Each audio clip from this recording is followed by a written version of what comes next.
শুনেন, আল্লাহর নবী বিশ্ব নবীর সাহাবী হযরত সাঈদ বিন আমের, তিনি হিমসের গভর্নর। হিমসের গভর্নরের হাতে যখন 100 স্বর্ণ মুদ্রা আসলো, হিমসের গভর্নর ঘরের ভিতরে কান্নাকাটি করতে আরম্ভ করলো। দৌড়ায় বিবি আয়েশা কয়, ও স্বামী, কুতিলা ওমর, ওমর কি হত্যা হয়ে গেছে, ওমর কি শহীদ হয়ে গেছে?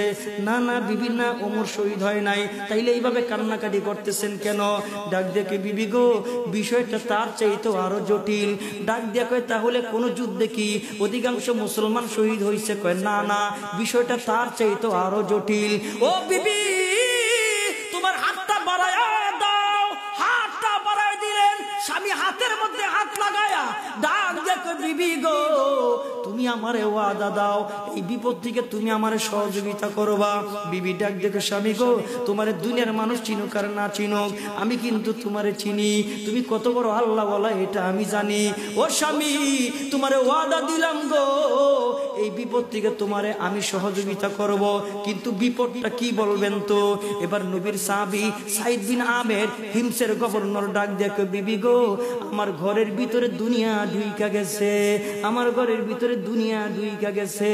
আমার বন্ধুগণ, কথা বলতে দেরি, বিবি ঘরের ভিতরে ঢুইকা একটা কালো কাপড় আইনা অথবা বোরকাই না নিজের গায়ের মধ্যে লাগায়া স্বামীর হাতটারে ধইরা 100 স্বর্ণ মুদ্রা হাতের মধ্যে লইয়া স্বামী আর স্ত্রী রাতের বেলা ঘর থেকে বের হয়ে গেছে।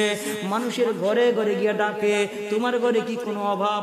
লও তুমি 2 দিরহাম। তোমার ঘরে কি কোনো অভাব? লও তুমি 4 দিরহাম। তোমার ঘরে কি কোনো অভাব? লও তুমি 5 দিরহাম। ফজর নামাজের আগ পর্যন্ত হিমসের গভর্নর নবীর সাহাবী সাঈদ বিন আমের নিজের বিবিরে লয়া ঘরে ঘরে গিয়া 100 স্বর্ণ মুদ্রা সব বিলীন করে দিয়া ফজর নামাজের আগে বিবিরে ঘরের ভিতরে ঢুকায়া স্বামী আর স্ত্রী আল্লাহর দরবারে ডাক দেখ, আল্লাহ, আলহামদুলিল্লাহ, আলহামদুলিল্লাহ, আলহামদুলিল্লাহ, আমার ঘর থেকে দুনিয়া আমি বাহির কইরা দিছি। এই খবরটা আমিরুল মুমিনিন খলিফাতুল মুসলিমিন হযরত ওমরের দরবারে চইলা গেছে। ওমর বড় খুশি, হায় হায়, নবীর সাহাবীর চরিত্র কত বড় সুন্দর। এই মালের দুনিয়ার জাহান্নামের মাল মনে করে, এই মালকে ঘরের ভিতরে রাখতে চায় না। চিঠি লেখছে, ও হিমসের গভর্নর, আমি আদা জাহানের মালিক, আমি খলিফাতুল মুসলিমিন, আমার নাম হলো ওমর, আমি হিমসে আসব, তুমি জনগণকে খবর দাও, বিরাট বড় সমাবেশের ডাক দাও। এবার চিঠি পাওয়ার সঙ্গে সঙ্গে হিমসের গভর্নর একটা তারিখ নির্ধারণ করিয়া আমিরুল মুমিনিন খলিফাতুল মুসলিমিনকে দাওয়াত করলেন প্রধান অতিথি বানায়া। আমিরুল মুমিনিনকে প্রধান অতিথি বানায়া সমস্ত জনগণকে ডাক দিলেন। বিরাট বড় জনসভা, বিরাট বড় জনসভা। ওই এলাকার মানুষ, হিমসের মানুষগুলি মনে মনে চিন্তা করে, ওমরের নাম শুনেছি কিন্তু ওমরে কোনোদিন দেখি নাই, আজকে আমাদের এলাকায় আসবে, ওমরে আমরা একটু দেখব। যিনি সিংহ পুরুষ ছিলেন ইসলামের জন্য, নবীর অনেক সহযোদ্ধা ছিলেন, নবীর অনেক ভালোবাসার পাত্র ছিলেন, মুসলমানদের দ্বিতীয় খলিফা আমিরুল মুমিনিন খলিফাতুল মুসলিমিন আসবে, আজকে আমরা সবাই ওমরে একটা নজর দেখব। লক্ষ লক্ষ মানুষ জমা হয়ে গেছে গো, লক্ষ লক্ষ মানুষ। এবার ওমর ডাক দিয়ে বলতেছেন, এ হিমসের জনগণ, তোমরা মন খুইলা নির্ভয়ে তোমাদের গভর্নরের বিরুদ্ধে যদি কোনো অভিযোগ থাকে তাহলে দাঁড়ায় দাঁড়ায় বলো। কেউ দাঁড়ায় না, কেউ দাঁড়ায় না। ওমর মনে মনে চিন্তা করে, এমন গভর্নরের বিরুদ্ধে কে জবাব দিবে, এমন গভর্নরের বিরুদ্ধে কে অভিযোগ দিবে। হঠাৎ করে একজন মানুষ দাঁড়ায় গেল, দাঁড়ায় বলতেছেন, আমিরুল মুমিনিন খলিফাতুল মুসলিমিন ওমর, আমার একটা অভিযোগ। কই কি অভিযোগ? দাঁড়ায় বলতেছেন, ওমর, আমার অভিযোগটা হইল উনি প্রতিদিন সিংহাসনে আসে, উনি প্রতিদিন অফিসের মধ্যে 10 মিনিট থেকে আধা ঘন্টা দেরি কইরা আসে। এই অভিযোগটা আমি আপনার কাছে দিলাম। আমিরুল মুমিনিন খলিফাতুল মুসলিমিন দাঁড়ায় বলতেছেন, এ সাঈদ বিন আমের দাঁড়াও, জনগণের সামনে জবাব দাও।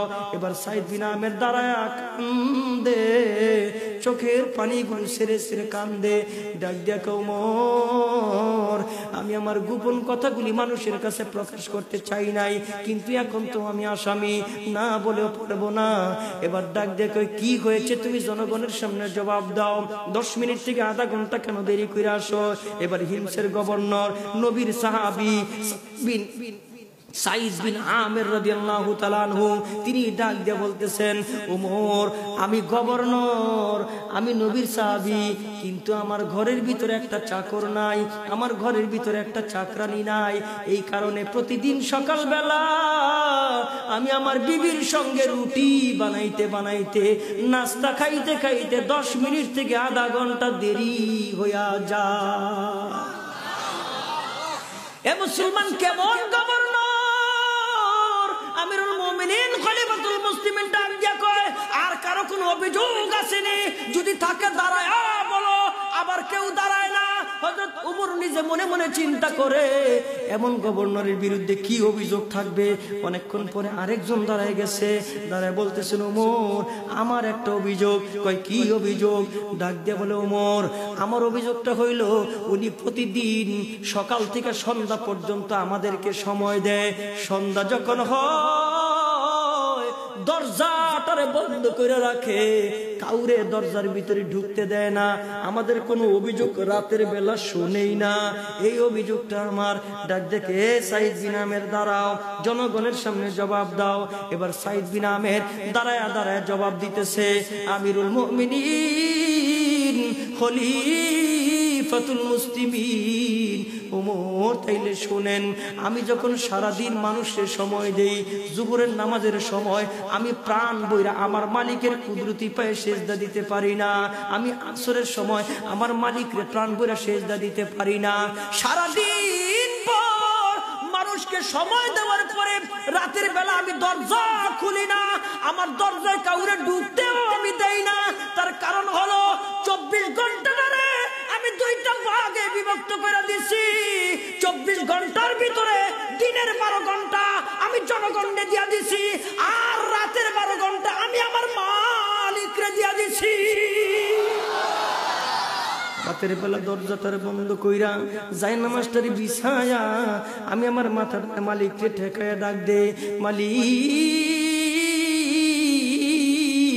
দিনের বেলা প্রাণ বইরা তোমার ডাকতে পারি না, কিন্তু রাতের বেলা আমি তোমারে ভুলি না।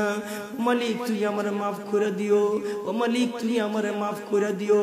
ওরে মালিক, তুমি এমন একটা দায়িত্ব আমার কাঁধের মধ্যে দিছো গো, একটু যদি ভুল হয়ে যায় জাহান্নাম ছাড়া কোনো উপায় নাই।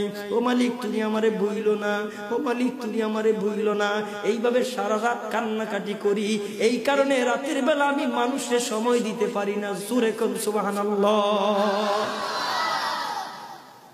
হযরত ওমর যত শুনে তত মুগ্ধ হয়ে যায়, যত অভিযোগ শুনে তত ভালোবাসা আরো বেড়ে যায়।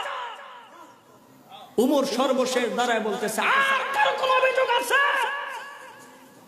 আর কারো কোনো অভিযোগ আছে? কেউ দাঁড়ায় না, কেউ দাঁড়ায় না। সর্বশেষ এক বুড়া দাঁড়াইছে, বুড়া দাঁড়াইছে। নবীর সাহাবীদের ইতিহাস, হিমসের গভর্নর সবচেয়ে গরিব,